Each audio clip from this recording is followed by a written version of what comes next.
Vamos então começar o nosso trabalho instalando e carregando os pacotes necessários para este projeto. Primeiro, a versão Python usada neste Jupyter Notebook, recomendo que você use a mesma versão. O pacote Watermark é bem provável que você já tenha, porque eu já usei nos projetos anteriores. Você então pode colocar um comentário aqui no pip install e só executa a célula para ficar na ordem.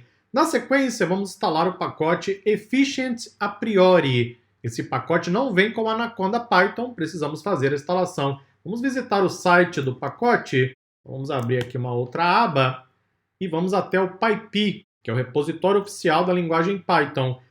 Veja que nós temos aqui o comando para fazer a instalação e, na sequência, uma descrição do que é esse pacote. É um pacote para implementação em Python do algoritmo a priori. Você precisa ter Python 3.6 ou uma versão superior. Ou seja, criar um pacote e dentro dele tem um algoritmo a priori. Eu poderia implementar o algoritmo a partir do zero, ou então apenas usar o pacote, chamo uma função em Python, passo os dados e ele vai entregar o resultado final. De fato, ele faz uma série de operações matemáticas, estatísticas, etc. Eu vou trazer a fórmula do a priori para você daqui a pouco, e então conseguimos executar o nosso processo de análise.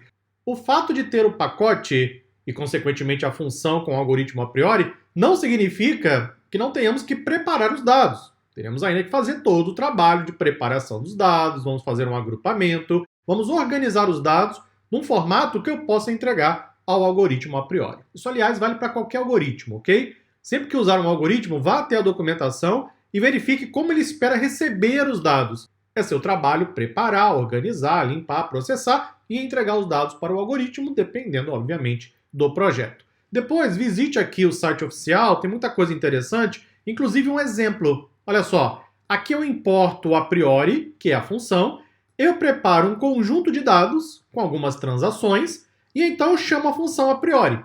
Eu passo as transações como argumento e defino dois parâmetros, que eu vou explicar também para você durante o projeto.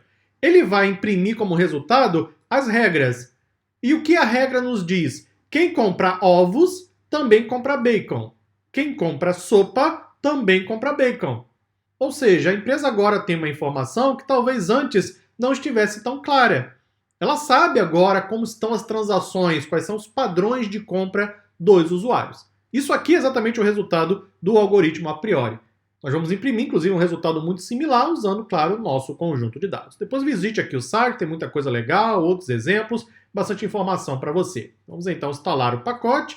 Vou usar o "-q" para instalação silenciosa, o Q de quiet, ou seja, é uma instalação quieta, não é silenciosa, e então os demais pacotes. A dupla dinâmica, NumPy Pandas para a manipulação de dados, o Matplotlib, porque eu vou criar vários gráficos durante a análise descritiva, depois disso o Datetime, porque vamos trabalhar também com data, IterTools, porque faremos combinações de dados, e então o algoritmo Efficient a priori. Executa, ele vai colocar nesse momento os pacotes na memória da minha seção com o Jupyter Notebook, e aqui está para você as versões de cada um dos pacotes. Recomendo que você use as mesmas versões, ok? Se por acaso não tiver a versão instalada, vem aqui em cima, tem o comando inteirinho para você instalar exatamente a mesma versão. No próximo vídeo, nós continuamos. Até lá!